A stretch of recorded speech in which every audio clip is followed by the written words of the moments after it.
Hey friends, it's RSKT, and welcome back to another episode of the Deluge Video Manual, the series that takes a look at all of the cool features available to us in the Synthstrom Deluge. In today's video, we'll be taking a look at the Amadeus community firmware, which was the first piece of firmware released by the community for the Deluge. I'm sure most of you are aware at this point that there's been subsequent releases such as the Beethoven beta and obviously the new nightly builds that are coming out. And recently I did do a video that covered 90% of the features available to us in Amadeus and in Beethoven, but they were more sort of quick glimpses than a deep dive like we've traditionally done in this series. I had a lot of people reach out with a lot of questions in that video and wanting me to cover things a little bit deeper. So yep, that's what we're doing. I'm starting things off with the Amadeus firmware, which I've loaded up onto my SD card here so that I don't accidentally cover any of the newer features. And then hopefully in the next video, we'll cover Beethoven and then go on and on from there. I'm quite surprised by the amount of people on the Deluge Facebook group as well that are still a little bit scared of diving into the community firmware when there's so many great features that are in here. They're really missing out. So I really wanted to make this video especially for those people because once you've loaded it in, you just got a new machine, really. Like the amount of stuff that these updates are bringing to the table is unreal. So let's quickly talk about where to find these updates. I'll leave a link to it down below in the description, but basically you'll go to Synthstrom's website and come across this page. It's going to list all of the updates, so the Amadeus update, the new Beethoven beta, and then finally you'll see nightly build at the bottom. For those who are unaware, the nightly build is the latest build of the Deluge, which is currently being worked on, but it's very unstable, or usually pretty unstable. I've tried a few, and yeah, it's basically all of the new features that are slowly being worked on for the next beta. I'm sure most of you know this already, but to install it, you just download the file, whack it on your SD card, and then make sure that there's no other firmware file on there, just the one that you want to update to. And then as you switch your Deluge on, hold the shift button and then switch it on, and then it'll go through the update process and you're off to the races. A couple of things to note, I won't be covering anything to do with MIDI, the Norns feature, or the MPE features. I'm not discrediting those in any way. There's been a lot of really cool advancements done in that area, and I strongly suggest that you read the release notes because, yeah, there's a lot of cool stuff, but I just won't be covering that. I also probably won't be doing the shortcuts that I traditionally do up here. Honestly, they just double my production time, and I'm so flat chat lately, I'm struggling to even find time to make these videos. So yeah, probably will be skipping the shortcuts. I'm sure if you worked your way up to this point in this series that you're already pretty familiar with a lot of the shortcuts at this point. And yes, there are a lot of new shortcuts introduced with these firmware features. But yeah, it's just the way it is. And one other thing that I want to mention before we kick things off is how to access some of these features. Because, yeah, in the previous video I made, somebody was asking if this was all a joke because they couldn't find half of the features I was showing off. So if we press Shift and the Select knob, we'll come into the Settings menu. Then if we scroll down a little bit, we'll come across the Community Features option now. So if we click into that, you'll see that there's a bunch of new features in here. I'll try and remember to come back to this and let you know which have to be turned on because not all of them are on by default. So just keep that in mind. They don't all live under the Community Firmware menu either. If we go back, sometimes you might need to go to defaults, for example, UI, song, and now we can choose between the grid layout or traditional layout. We'll go into that a little bit later, but yeah, just keep that in mind. If something isn't working or you can't find it, half the time it's going to be under that menu. Okay, cool. So finally we can kick things off and let's start talking about some of the new effects that we have available to us in here. I've loaded up a track that I worked on a little while ago here.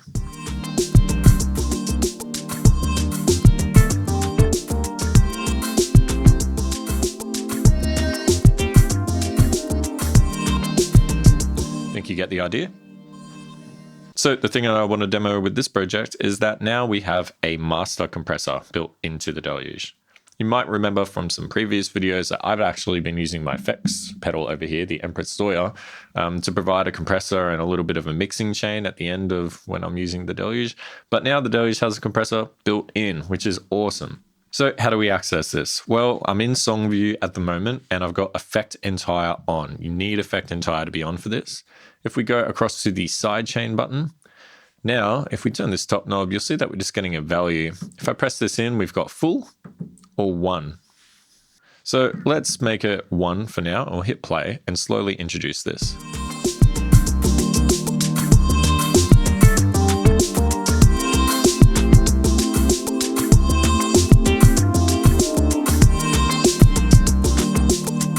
So we can hear that that's definitely being compressed. And basically what one is doing is it's just a quick automatic compressor and it's giving you automatic makeup gain. Now that's really useful, and 9 times out of 10, I'm just using that. I'm cranking this up just to get a little bit more of a compressed sound, make everything sound nice and squished. But if we press this in and go to full, now we've got a lot more options available to us. So we'll slowly turn this up, and you'll see that we can actually see the level of the compressor here.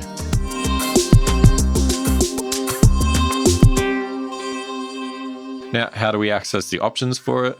Well, we click this knob in down here. So now we can play around with the attack, the release, a high pass filter, which is more like a high pass shelf. It's really useful for removing some of the bass from the compressor, or from like what the compressor is detecting. That's kind of going to sound like the bass is increasing. So for example,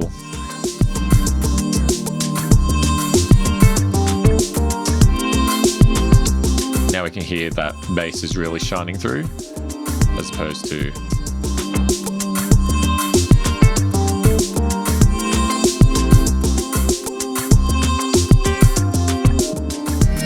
and yeah, finally we've got ratio. So we can make it really high or just quite low.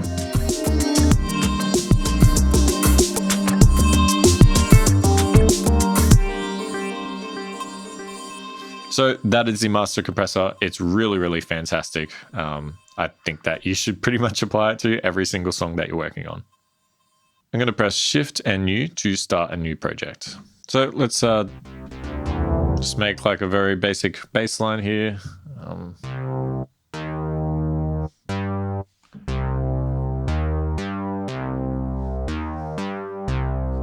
Yep, that'll do. All right, so now let's talk about the stereo chorus. If we now go into our mod effects, we've got our typical flanger, chorus, phaser, but now we have stereo chorus. So if we activate that,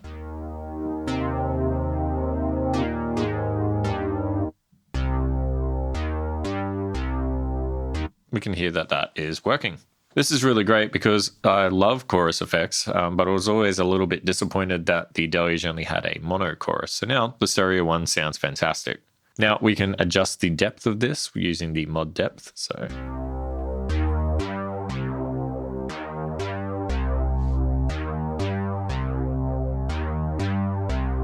yeah, pretty great. So I'm going to press Shift and Synth, just to make a new synth.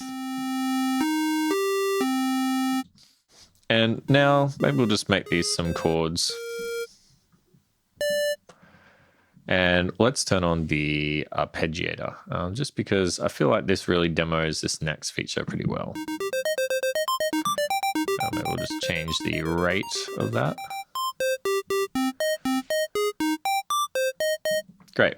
So the feature I want to demonstrate here is the new grain effects. So we're going to switch on grain underneath mod effects here. Let's have a listen.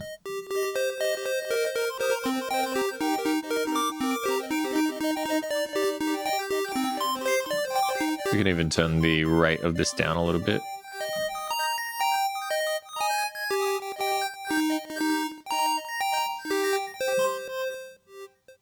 So yeah, I mean, right now it kind of sounds a little bit like a delay, but what this is kind of emulating a granular synth. Now it's important to keep in mind that this is very CPU intensive, so I wouldn't recommend putting it on more than one track. If you do need that, resample it and then go from there. Now this feature is off by default, so to activate it, we need to go to the settings menu, down to community features, and then all the way at the bottom, we'll see enable grain effects. So you need that selected if you want to use this. So we can change a bunch of settings here using the mod effects shortcuts. So we'll go Shift and rate. This is going to change the rate of the grains. So you can hear that happening pretty quickly there, almost like a telephone. We can slow it down.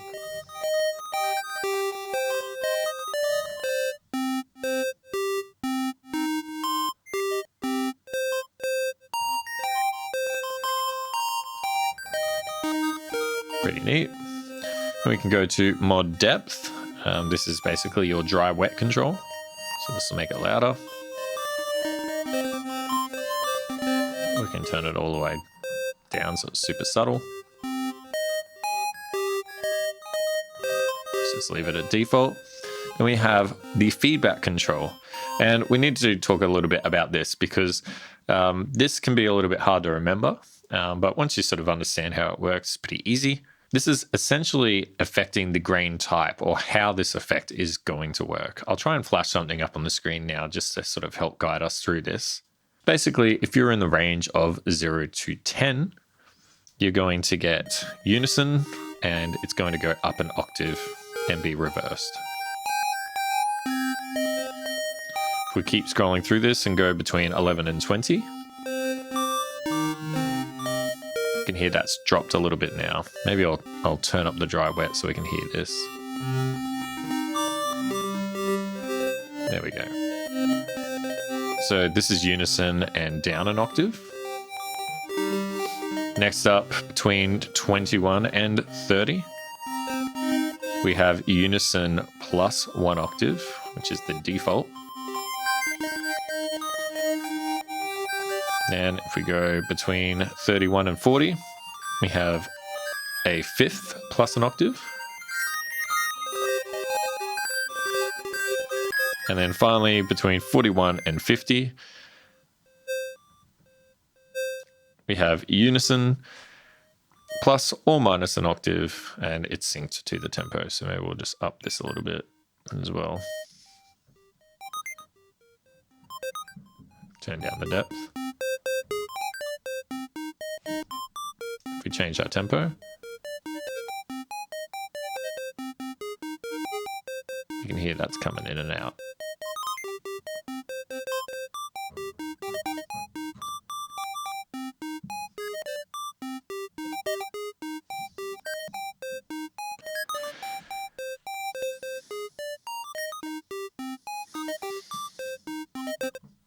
So yeah, that's the new grain effects feature. As I said, probably don't use it on more than one track at once because otherwise you're going to run into some CPU usage errors. But yeah, that's pretty much it. Let's start a new track and we'll just delete that old one.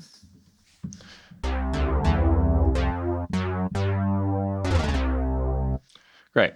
We'll make a new synth here and I'm just going to change the synth type to a sine wave. We have a new wave folder effect in here, which is really, really cool.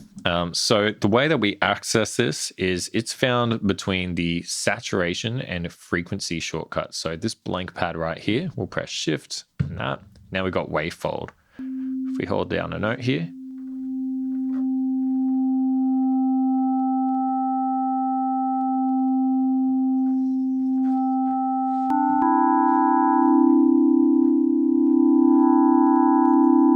pretty great stuff. Now, it doesn't really have an effect on square waves. It's best on sines and triangles. You know, if we drop this an octave, up the saturation just a tiny bit, maybe increase the unison, and we'll whack a stereo chorus on it.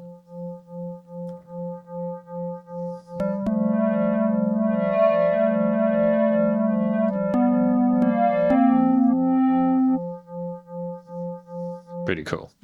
Now, one other neat thing about this is I saw in Redmin's recordings video, he noticed that if you patch this into an envelope, it kind of pushes this even further. So let's go wavefold to envelope 2, and we'll just increase this.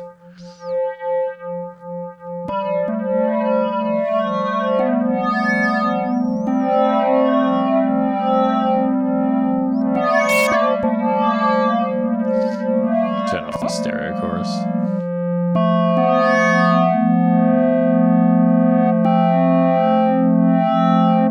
Yeah, pretty awesome.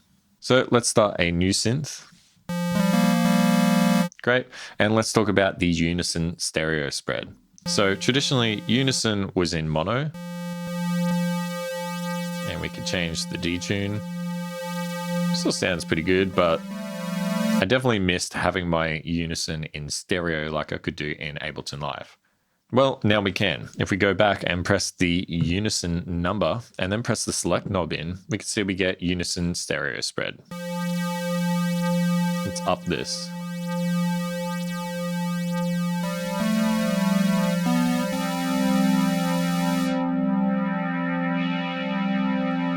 Sounds pretty great with the stereo chorus too. And a little bit of reverb.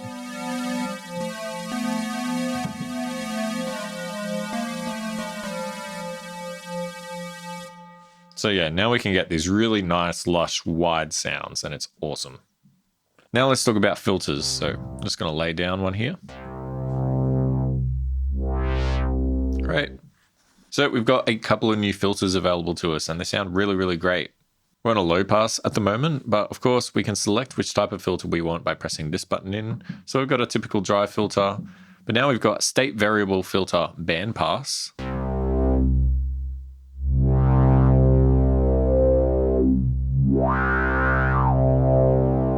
We've also got a state variable notch filter, which has a lot less distortion than the others. We've got our traditional 12 and 24 ladders. So we'll go back to the notch filter.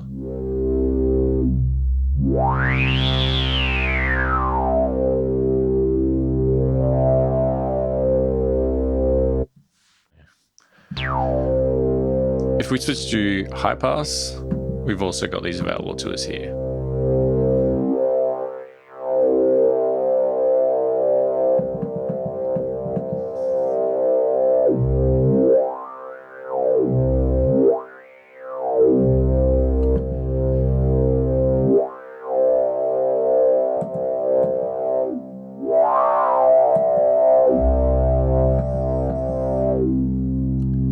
Great. So what's really neat about these filters is that we can actually morph between them. So we know that we've got our low pass and high pass shortcuts here, but there's two blank pads underneath them. So if we press shift and the pad underneath low pass, for example, now we've got low pass morph. Now I'm pretty much reading directly from the user guide here, but basically what's happening when I turn this is we're going to morph between low pass, band pass, and high pass. It's going to add drive to the low pass ladder filters and add filter to the high pass filter ladder.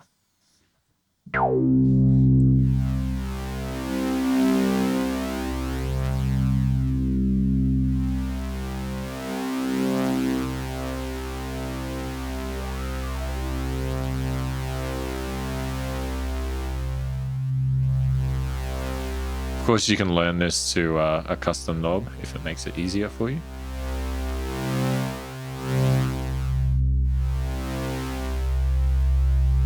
We can also switch this back to bandpass, do the same.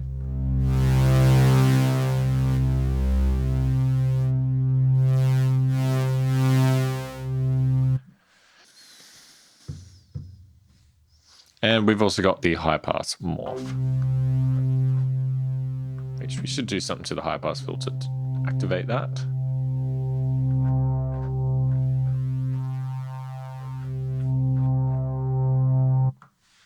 So yeah, lots of really cool things to play around with there. I definitely suggest looking at the user guide to sort of ingrain this into your head, but I'll try and flash something up on the screen if I remember.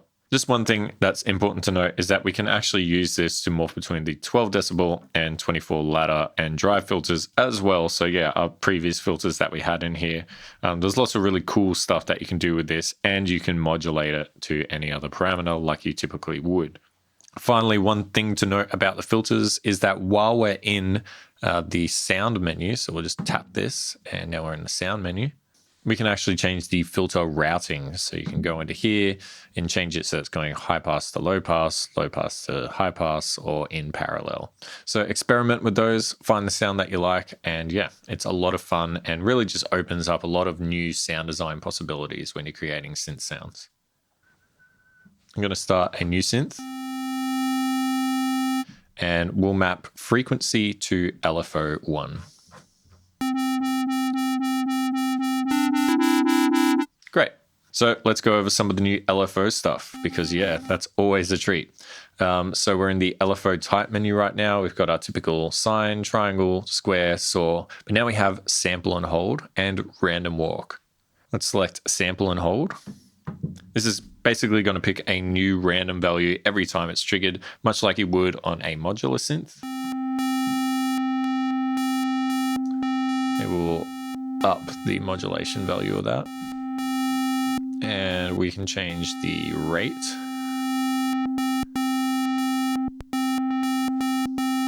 And maybe we'll just turn this filter down a bit.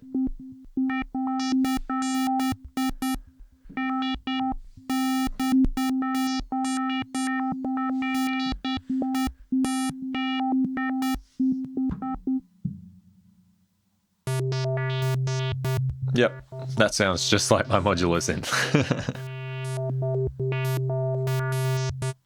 So we've also got the random walk available to us as well. This is basically going to start at 0 and walk its way up and down small increments when triggered.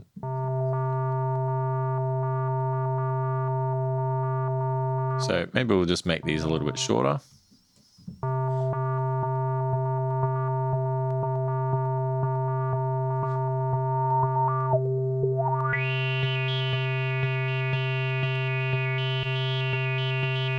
Increase the modulation.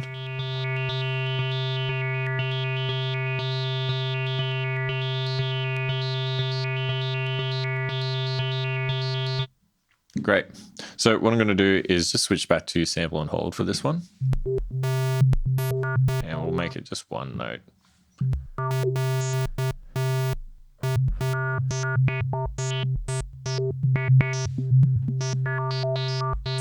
Great. So now we have some new sync options available to us as well. We can scroll further and yeah, now we've got triplets, which maybe I'll activate the metronome just so that we can hear this a little bit better.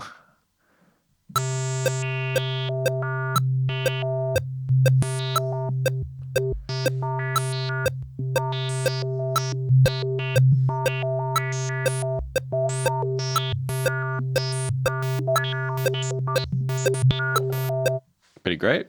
But we've also got dotted as well, which sounds awesome as well.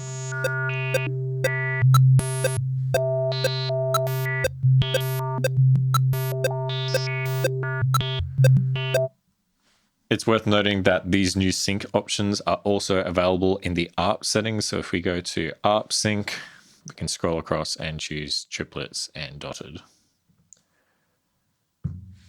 One other feature that I almost forgot to mention here for the effects section is if we go into our community firmware menu, we can scroll down to alternative golden knob delay parameters. So I've got this on by default. I think it's switched off by default. You have to turn it on. But basically, this gives us a few other options in the delay department.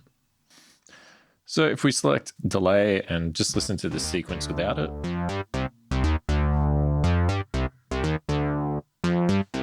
great. Let's click through these. So now you can see that we can choose the syncing of our delay.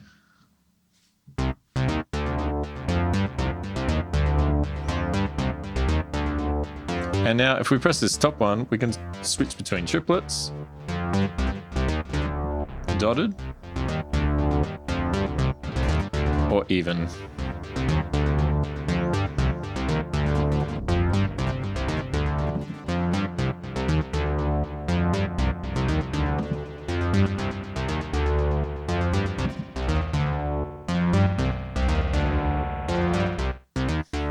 So yeah, I find that particularly useful for just syncing up the delay with the rest of my tracks and getting a little bit more control over how some of my synth sounds work. I recommend switching it on by default. I think it's really great. So that pretty much sums up the effects section. Let's now dive into some of the new sequencer options that we have. I'm going to start a new project, just to clear everything we've done. And I'll just place down a note, just a simple drone note. Great. And yeah, I think that we need to now talk about automation view, which is one of the greatest additions to the Deluge I've seen so far. So in the Amadeus update, this currently only works in clip view, but in the next update, which is the Beethoven one, it actually works in arrangement view and works with audio clips as well. You can use this with kits, synths, and MIDI clips. And just keep in mind that community firmware menu that you can get to in here because there's a bunch of different options available to you in there about how this works and how you want it set up. But yeah, place down our note and let's press clip. Now straight away, you can see that we've got a bunch of different pads that are lit up. These are all of the things that you can automate in Automation View. So for example, let's pick something easy. We'll just choose frequency. Now we've got this green bar here. This is the current frequency that our synth is set at. See, if I turn the frequency knob, it opens up or goes down. But we can actually draw this on here. So maybe we'll go...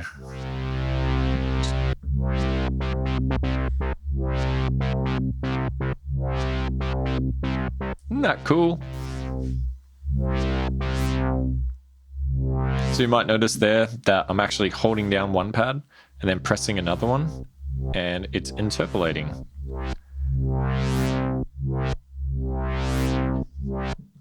So if we want to get out of automation mode, we just press clip.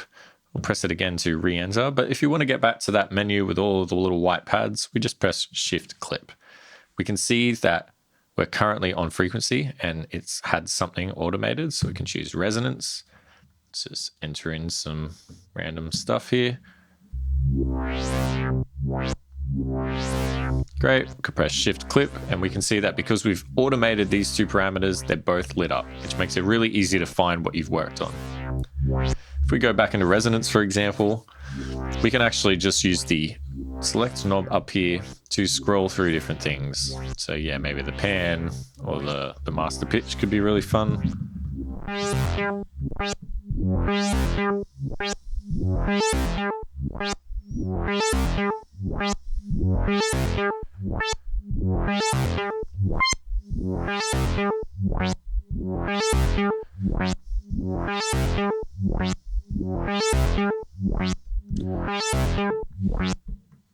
Now, it's important to keep in mind that this actually works on individual rows in kit view as well. So you can have a lot of really cool fun with this.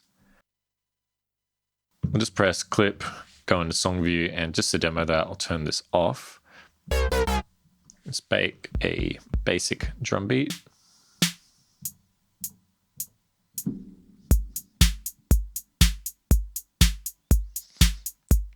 Great. So if I wanted to edit this hi-hat, for example, I would make sure that that is selected and press clip. We could go into the transpose option for this and just enter in some random sort of wonky stuff.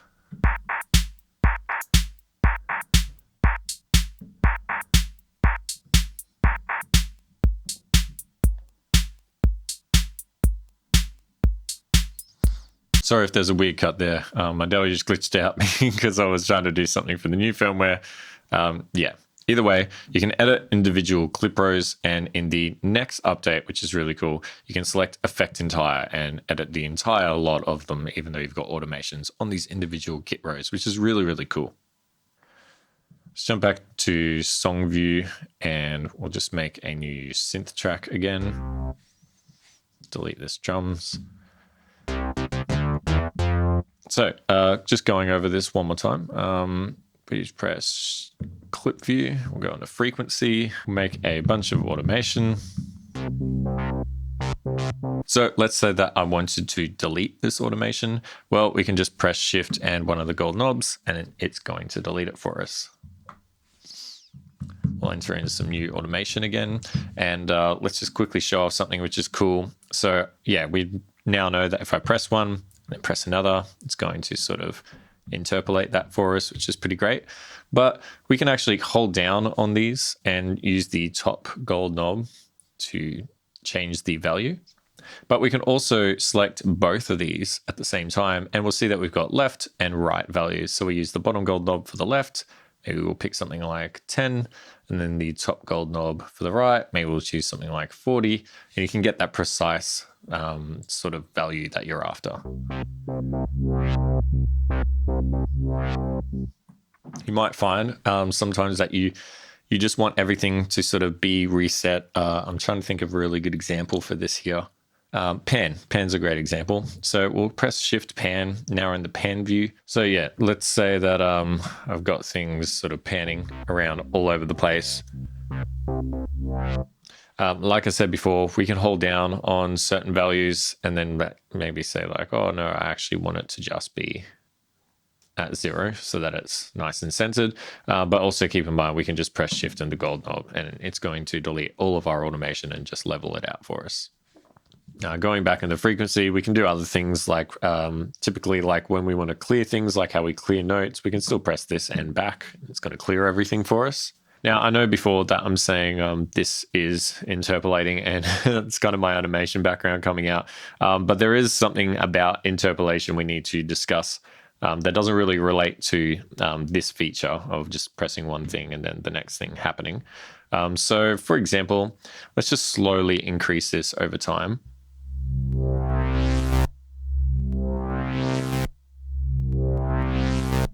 Right, so if we press the select knob in, we can actually turn interpolation off.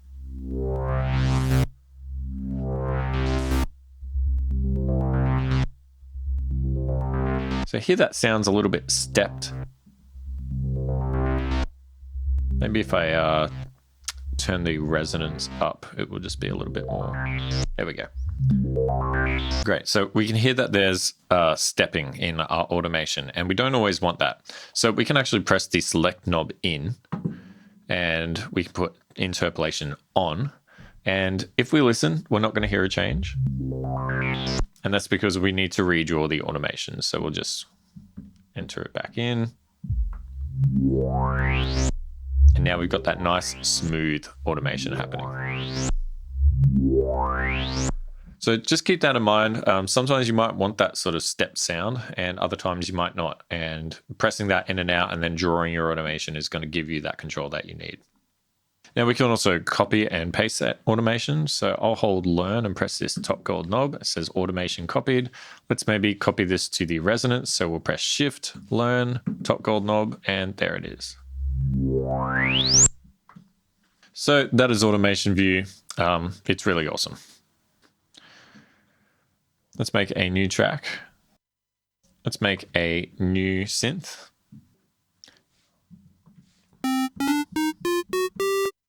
Great, and let's use the Euclidean feature to just draw in a couple of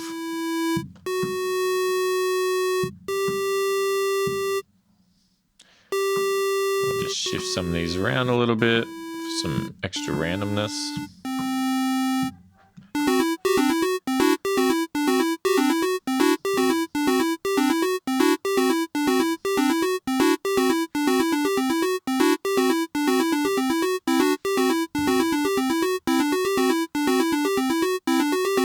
Great, something like that will do the trick. So what's really cool about this feature is that now we can select probability by row. So if we hold down one of these, we can set the probability.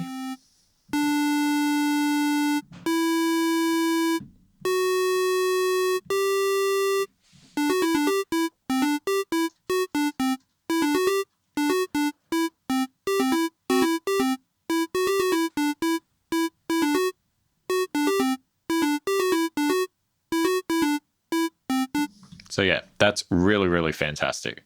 Now, obviously this works in kit view as well.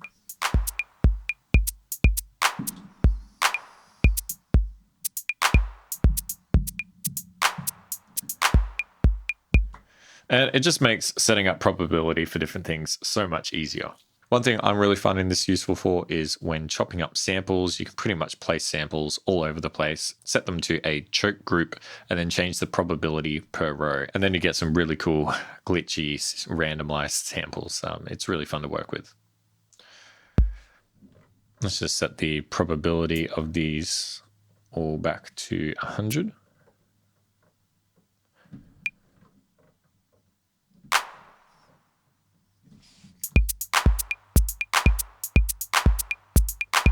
Great. So now we have quantize and humanize options for us. So what I might do is just quickly place the kick so that it's 4 to the floor and whack in maybe a snare. Great. So it's important to note straight up that this effect I'm going to display here is destructive. So your original note positions aren't saved. So let's hold down on a row, and if we turn the tempo encoder, we'll see that we now get humanize. And the more I move this, you'll start to notice our notes are being nudged around a little bit. So we can bring it back to Quantized as well, which is in the other direction. This is really useful if you've live recorded something in and you want to quickly quantize it, it's going to do that for you. So yeah, if we just humanize this, we can make this actually to all of them. We'll make this kind of sloppy.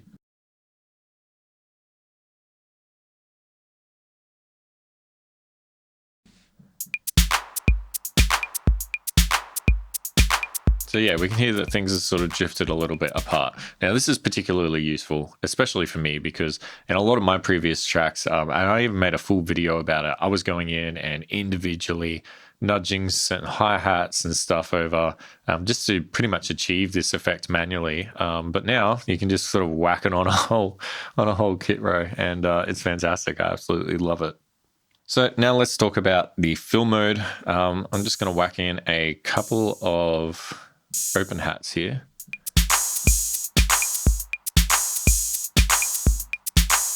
Great. So keep in mind that this needs to be activated in the settings, and it's a little bit weird to set up, but we're going to go over it. Let me just demo what this is first. If I hold down on this audition pad and then turn the probability all the way to the left, you'll see that we've got fill. Great. So if I press play now, we can't hear them anymore. But if I hold down sync scaling,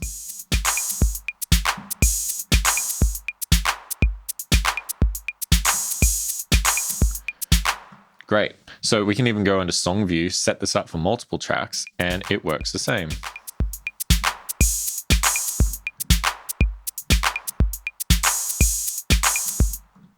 Which is really, really useful. So basically the way we set this up is by going shift into the settings, go to community features, and we need to find sync scaling action,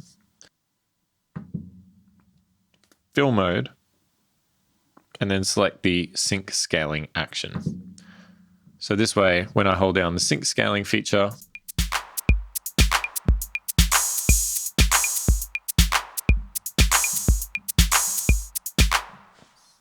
how awesome is that? So that pretty much sums up all of the sequencer stuff. Let's now look at keyboard view. Great, so we're in keyboard view.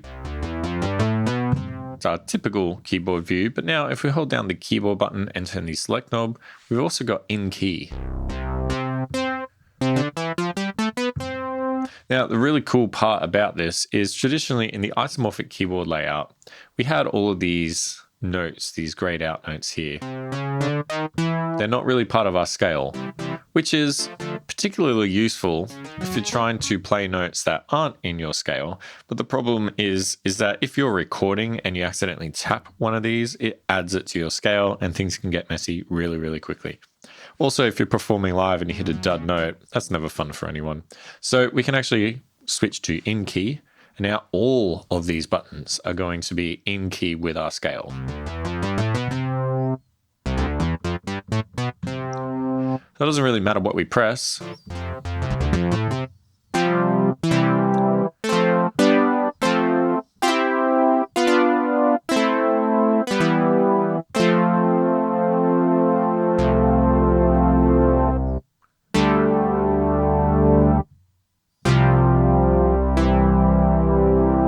It's always going to be in key. Now in this keyboard view, we can also do things like hold down scale and change the root note. So we can see that this is now D, which is particularly useful. You can go into the defaults menu, like we showed before, and make this your default keyboard layout if you wish. And right now we're noticing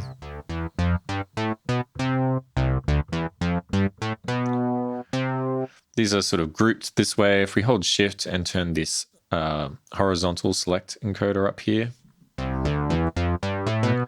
we can change the row step, which just can sort of make it a little bit easier to navigate depending on how you want to play things. So by default, it's at 3, but yeah, you can sort of change this around however you want to find the way that is most comfortable for you to work with. Now let's go back to our kit track over here, and we'll hit the keyboard view, because you might remember doing this in the previous firmware didn't actually do anything, but now we've got access to drum pads, which is really cool.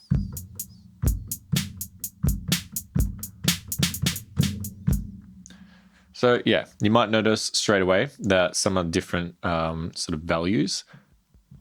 This is our velocity. So as we go up in this, and get to full velocity, which can be really great for live recording in certain dynamics. And we can use these select knobs to view like more of our drum kit. Now, if we hold Shift and press this, use this horizontal encoder, we can actually zoom in so that we've only got 2 drum pads and a higher resolution of velocity, or we can even zoom out so that all of our drums are available to us.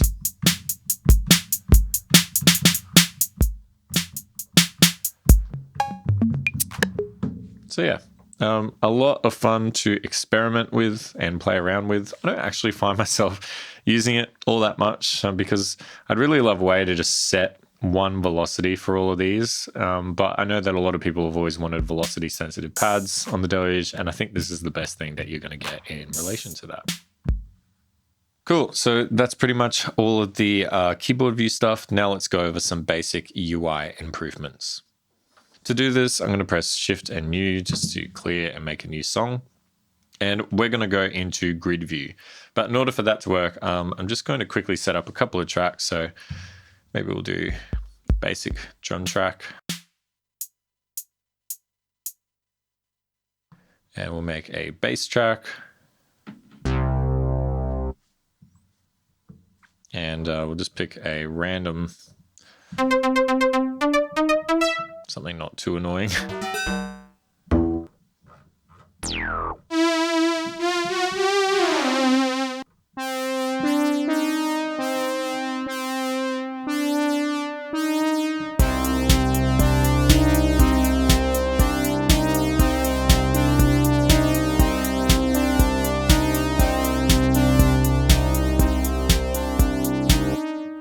Cool, something like that will do the job. We've got 3 tracks to work with. So what I'm going to do from here is hold down Song and turn the select knob. And now we are in grid view. There's a lot to go over here, but basically the long and short of it is grid view is kind of set up to work similarly to an Ableton push. So right over to the left here, we've got our tracks. We can turn them on and off like this. So maybe we'll hit play, activate our drums.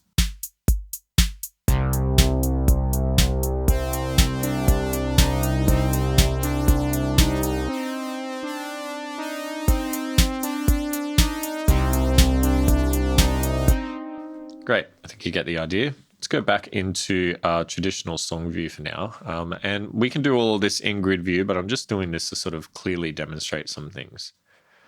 So I'm going to make a duplicate of this track, and we can see it's in the pink section now.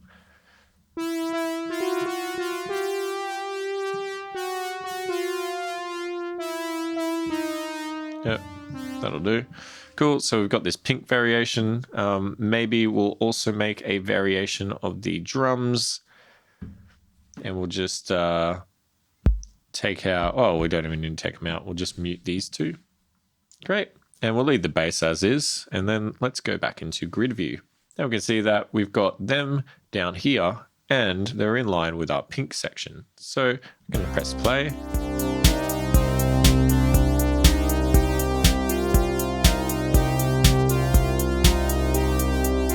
Now let's say I wanted to bring in all of the blue section. I just tap blue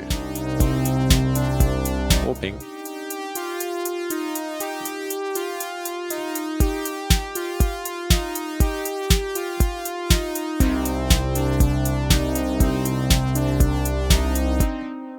So this is really, really useful, especially if you've got a lot of different tracks going out. I know from my own personal experience, operating in the traditional song view, I've had to sort of scroll up and down and quickly find things that I need.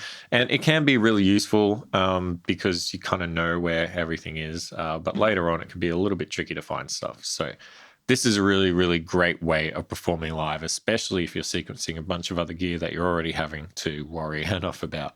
So you can change this to be your default view if you want in the settings menu. Let's just go into that, into defaults, and we'll go to UI, song, grid. And now we've got a bunch of different options available to us. We can make it our default active mode if you always want grid mode to be the thing that you see when you open up the Deluge. We can say that selecting an empty pad will unarm something, which is really useful. And we can select in green mode, which you can enable or disable.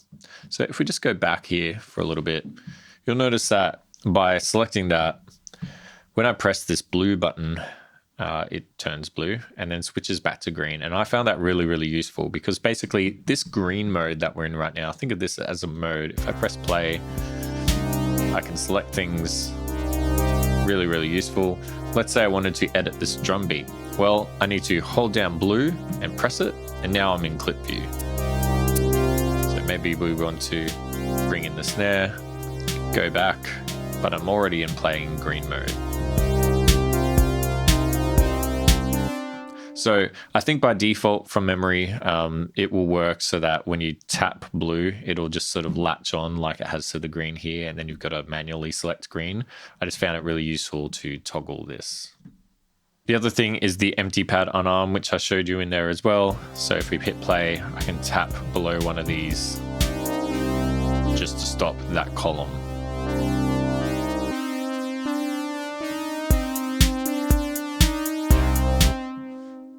So something else you might want to be doing in this blue edit mode is if I hold this down, I can hold down one of these pads and turn the up-down encoder, and you'll notice that the color of this column is changing. I usually like all my drums to be blue, my bass to be purple, and my lead to be maybe yellow or something like that. So yeah, you can change the clip colors here, which is really, really useful if you're trying to remember how everything is set up. I know from my own experience, I actually got really hung up on not being able to move things around in here. I do kind of wish that this view was a little bit more dynamic, kind of like the arranger view is. But either way, let's say we wanted to move our drums all the way to the right here. You can't really do that from grid view, but what you can do is press song, and now we're in the arranger view. We can see that this is our drums, so we can hold down on that and move it down. So now our drums are at the bottom of that list. If I go back to grid view, our drums are over on the right. So yeah, just keep that in mind. If you want to start moving things around, you pretty much need to do it from arranger view and then come back to grid view. We can also do other things from this edit menu. So for example, let's say I wanted to make a duplicate of the bass. I can hold down on this and press the pad below, and we can see that now that is lit up very faintly, but it's lit up. So now we can enter this. Maybe we'll, I don't know, just shift the whole thing up an octave.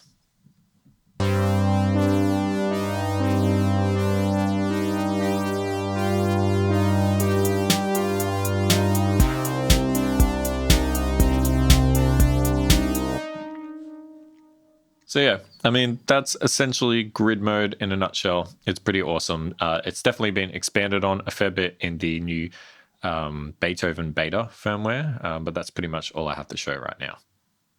I'm going to switch back to our traditional song view and start a new project. Let's quickly talk about lazy slicing. So I'm going to make a kit, and we'll press shift, make it a new kit. And let's just bring in a random kind of longish sample that's got some sort of variation going on in it. Trying to think of what a good example will be.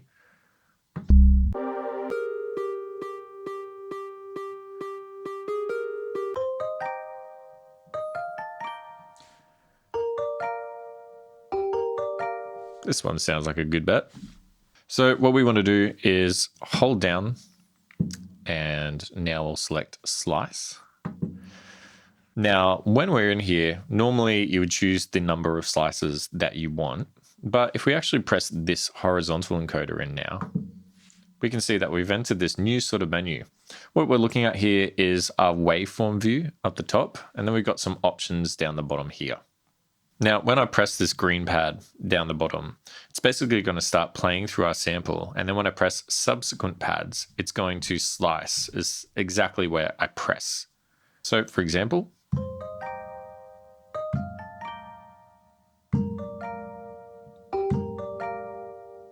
great.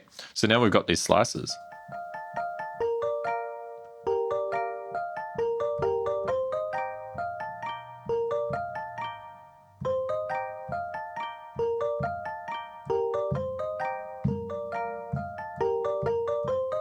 So yeah, I think you get the idea. Now, if we want to delete one of these, for example, we can just hold down a pad and press delete. We can start all over again.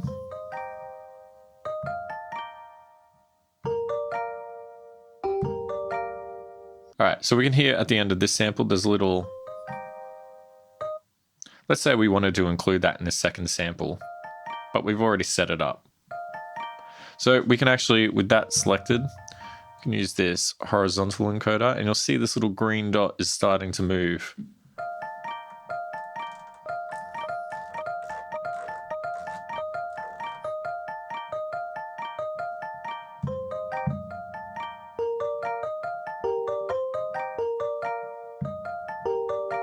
So yeah, that's kind of how you would go about doing that.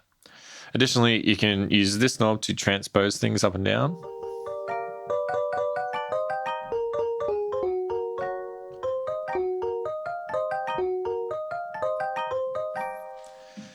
And once you're happy with everything, you can just press OK.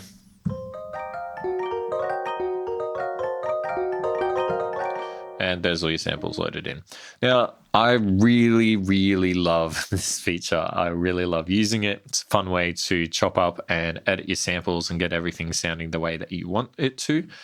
The downside, I would say, to this feature is that there's no way to get back into it. So once you've selected all of that and you're happy with it, you're pretty much bounced out to this, and the only way to edit your samples are to go in here and do it manually, which isn't too bad. I mean, because it's essentially all that view is showing anyway.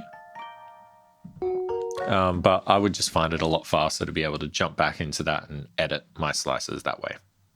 Either way, it's a really fantastic addition, and I think you're going to have a lot of fun with it.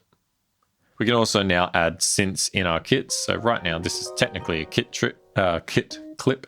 So I'm going to hold down on an audition pad. It says no sound. I can press synth and pretty much load up any synth sound that I want. Now, of course, we can't play this chromatically. If you wanted to do things like that, you've got a couple of options. Obviously you could play with the pitch and whatnot. If you're just wanting a droning note, I mean, that's pretty cool. But don't forget, you can also now go into automation view, and we could go to something like the transpose of this. And then if you really, I mean, it would be tedious as hell. But yeah, we could go into here and be like, well, I want the oscillator pitch, to go up here and this one to go down to there, and you get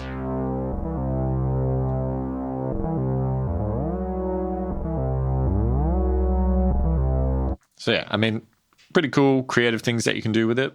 But otherwise, if you're just wanting like synth sort of one-shots and stuff in your kits, that's a really great way to get going. I'm going to start a new project, and let's talk about the new mod matrix sort of options. So let's pick like a really weird sort of preset.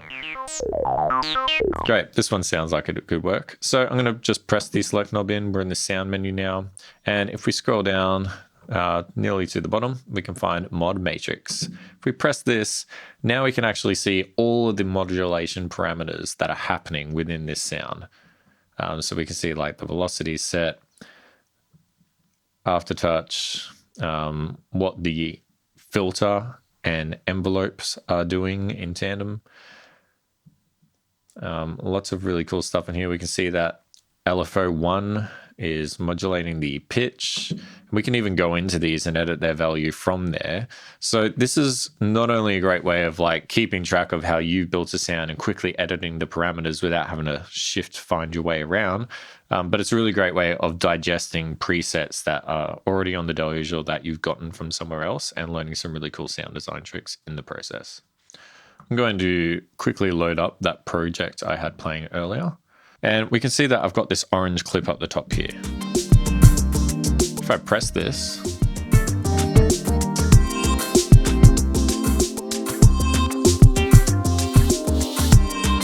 so what we're actually hearing here is that tiny little riser. I'll see if I can just solo it out. Great. So this is essentially a fill clip. And you'll notice if I press play again, that once I trigger it, it doesn't actually come in until the end of my other loop. So have another listen.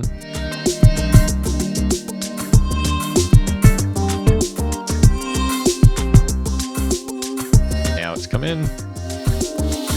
So it's always going to make sure that it will end. If we just let this play out one more time, and I'll trigger it a little late, it'll still come in. So this is particularly useful, obviously for builds, risers, and all sorts of stuff. And in the newest firmware, we also have once clips, which is what this one is. This is a project I made on the newer firmware. Activating this will only play it once. So I just sort of tap these two buttons together and I get a really cool build and a drop in whatever project I'm playing. It's a very fast way of doing it. And of course, you can use it for other things too. The way that we actually go about setting this up is holding down on the mute or launch pad and pressing this in. And yeah, we've got a default clip or fill clip. So if I press fill clip, now that turns orange and will pretty much come in and end in tandem with whatever other loops are happening. It will end with them. So super, super useful feature. Probably the most underrated feature of all of this, I reckon, because using things like that, especially in the new firmware with the once clips and your sync scaling for fill clips and stuff, you can get some really cool sort of improvisational stuff just happening on the fly all the time. And it's a lot of fun to mess with. If I just make a new track down here, and let's say I want to, I don't know, edit the frequency of this. Yeah, normally if we're scrolling like this, it's just going up one value at a time. But if we hold shift, now we can go up and down in values of 5, which just makes moving around a whole lot quicker. Another useful UI feature is previously, if we wanted to edit the color of a clip, for example, let's say this one, I have to go into it, press shift and twist this knob to do so. But now we can actually do it from song view. So we can hold shift, hold down on this and change it on the fly, which just makes sort of setting all of your colors up a whole lot easier as well. Now, another feature that is off by default in the menu is Quantized stutter. So if we go shift select down to community firmware and then go to stutter rate quantize, we can turn this on. So I've got mine on. And now if we play our track, let's say we want to stutter the drums, hold this, press stutter. So this still behaves like normal, but now we can actually turn this and change it between things like fourths, eighths, 16ths, 32nd, and 64.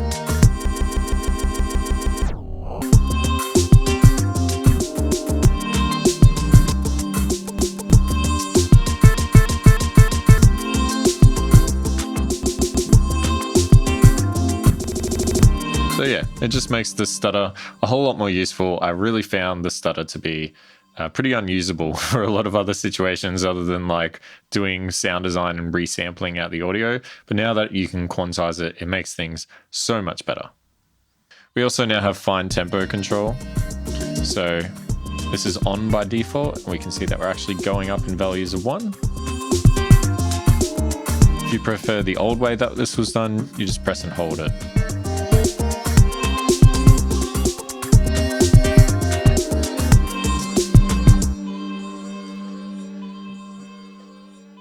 Another new feature is sticky shift, which I tried for a while, but I found myself just not using it or getting actually quite frustrated with it. I know a lot of people have been getting a lot of really great use out of this, but if we just turn sticky shift on and go back, basically what it does is now when I press shift, it stays locked. This can be particularly useful, especially when you're designing synth sounds and you don't want to keep pressing shift in a menu item, but pressing shift is so second nature to me now that, yeah, I just prefer to leave that setting off. Personal preference though, it's entirely up to you. We can now also adjust the volume of the metronome, which is something I've always wanted, particularly when I've taken the Deluge away with me and just used the internal microphone to record. Sometimes it picks up the metronome. It's pretty annoying. So at the moment, the volume of it is this. So now we can go shift into settings, go to defaults and metronome. And now we can actually change the volume of the metronome.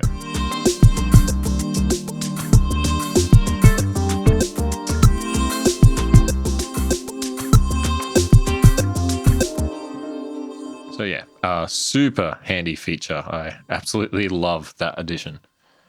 I'm going to press Shift Kit, and maybe we'll use the sample from before.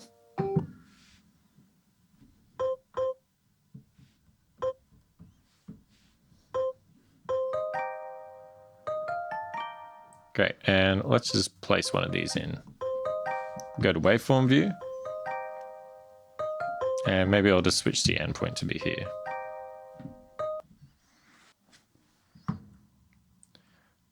Now, if we zoom in here a little bit, I'm going to make a loop start and a loop end.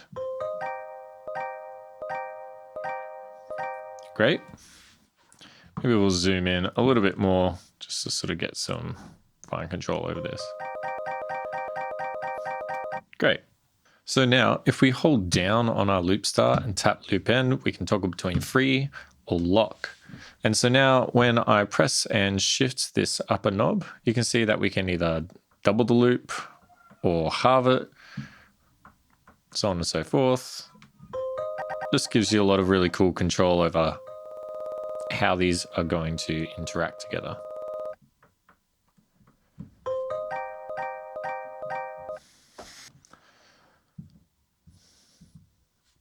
Let's go back to song view. We'll make a new track. We'll make this a kit track. And what I'm actually going to do is switch over to a kit preset I've made. These are my own kit samples from my own sample pack. What's great about this is that because these are all samples living in a sample folder of like hi-hats and snares and other weird odd sounds.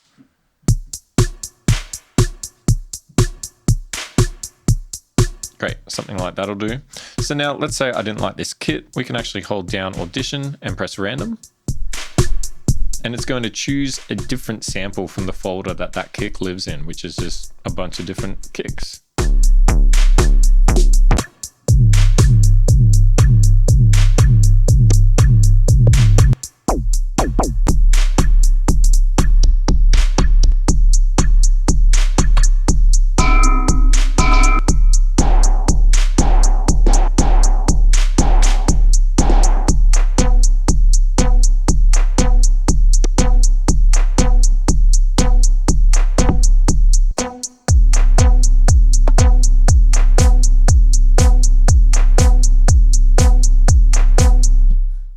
So in this version of the firmware, it only selects between 25 files. So it's limited to 25. And I think I've got about 40 something kicks and 40 something snares, so on and so forth.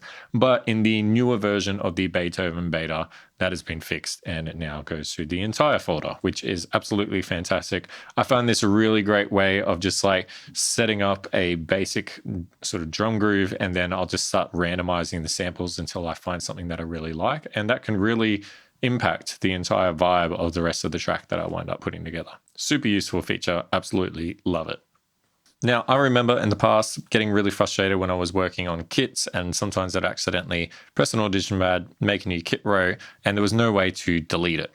Well, now we actually can. So if I just hold down on this row, for example, and press delete, that row has now gone. But now if we don't want any of these rows that we're not using, we can actually press Kit, Shift, and delete, and it will delete all of the unused kit rows, so we're only left with what we're using. This can make organizing things a whole lot easier as you're moving forward. just mute that for now. And what I'm going to do is just make a new audio track. So we won't monitor it. I'm just going to hit record and play. And now that's recording and we're getting some audio coming in there. That's fantastic. Awesome. And now we'll stop that recording. Great. We can hear my claps. It's a very quiet little track. And play. And now that's recording and we're cool. All right. So the thing about audio tracks that we know in like working in the past is we can like tap the end and change the end point of the sample, which is really great, or of the audio track, I should say. If we were to press shift and twist this knob though, it doesn't shift it over. What it's actually doing is time stretching it. So it squishes your sample, which isn't really what we always wanted. I guess what I'm trying to get at is that really what we always wanted to be able to do was change the start point of an audio clip, because sometimes, you know, you hit record and then you've got to pick up your guitar or whatever you're using and start recording. Well, now we can just press this knob in and start twisting this. And you can see that the end of our recording is moving along with it. So let's say we wanted to start it at this clap. Getting some audio coming in there. That's fantastic. Great. Now keep in mind, if we want to clear this little section at the end, we don't want to start squishing our samples. So we just take the end point, move it there and zoom in. Getting some audio coming in there. That's fantastic. Awesome. Getting some more. Fantastic. Such a great addition. Something I always wanted the Deluge to have, and now it's in there. And that brings us to the end of this video. I'm pretty sure that I've covered everything in the Amadeus update, except for like I said earlier, the MIDI and the MPE stuff. If you've got any questions, please feel free to leave them down below. I really hope that this addition to the Deluge Video Manual has proven to be useful to some people out there. It might already be pretty irrelevant though, given the new firmware update that's out, but that'll be covered next. Also, before I go, I might just give myself a little shout out. Feel free to check out some of the other videos that I've been posting. I know that I've been posting a lot of AE modular stuff, and that's not everyone's cup of tea, but I really encourage people to check it out, because I think what is going on in the AE modular scene right now is criminally underrated. There's a lot of really cool stuff going on there, and it plays so nice with the Deluge. With all of that said, hit the like if you like, and if you don't, tell me why. Please subscribe. Check me out on Patreon, and thank you for watching. I'll see you in the next one.